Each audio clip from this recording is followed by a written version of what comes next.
धक धक गर्ल माधुरी दीक्षित आज अपना 56वां बर्थडे मना रही हैं। उनके चाहने वाले उन्हें जन्मदिन की बधाई दे रहे हैं। भले ही वो अब ज्यादा फिल्मों में नजर न आ रही हों, लेकिन इंडस्ट्री में वो एक्टिव हैं। 90 के दशक में उन्होंने इंडस्ट्री में अपनी खास जगह बनाई थी। वो बहुत छोटी थी जब उन्होंने एक्टिंग करियर शुरू किया था और उन्होंने अपनी एक्टिंग से लोगों के दिलों में जगह भी बनाई। हालांकि पहले उनकी लगातार फिल्में फ्लॉप रही, लेकिन माधुरी ने हार नहीं मानी। हालांकि माधुरी के पेरेंट्स नहीं चाहते थे कि वो फिल्मों में आए। वो चाहते थे कि माधुरी शादी कर ले और अपनी घर गृहस्थी संभाले, और शायद इसीलिए उन्होंने इसके लिए लड़का तलाशना शुरू कर दिया। काफी मशक्कत के बाद माधुरी के माता पिता को सुरेश वाडकर के रूप में लड़का मिल गया था। एक वेबसाइट के मुताबिक सुरेश वाडकर उस वक्त के उभरते हुए सिंगर थे। माधुरी के माता पिता ने रिश्ता सुरेश वाडेकर के घर भिजवाया, लेकिन सुरेश ने माधुरी को रिजेक्ट कर दिया था। उन्होंने ये कहकर माधुरी से शादी करने से इनकार कर दिया कि लड़की बेहद दुबली पतली है। रिश्ते की बात न बनने की वजह से माधुरी के पेरेंट्स काफी दुखी हो गए थे, लेकिन कहीं न कहीं माधुरी खुश थी। इसके बाद उनके घर वालों ने फिल्मों में काम करने की उन्हें इजाजत दे दी। माधुरी ने 1984 में आई फिल्म अबोध से अपना बॉलीवुड डेब्यू किया। उस समय उनकी उम्र 17 साल थी, लेकिन उसके बाद तो माधुरी की कई फिल्में लगातार फ्लॉप रहीं।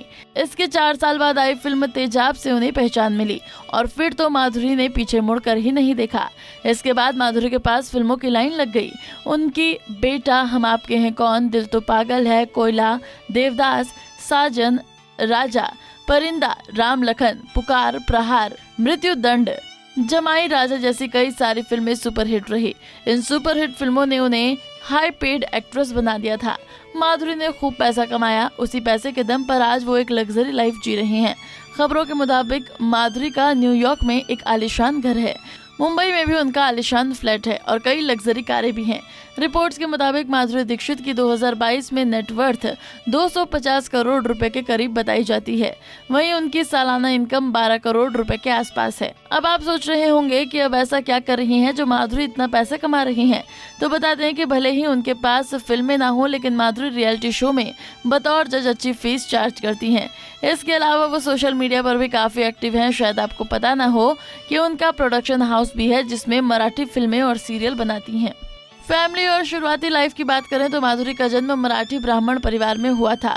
उनके परिवार में उनके पिता शंकर दीक्षित और मां स्नेहलता दीक्षित और उनकी 2 बहनें भारती और रूपा दीक्षित और एक भाई अजीत दीक्षित है।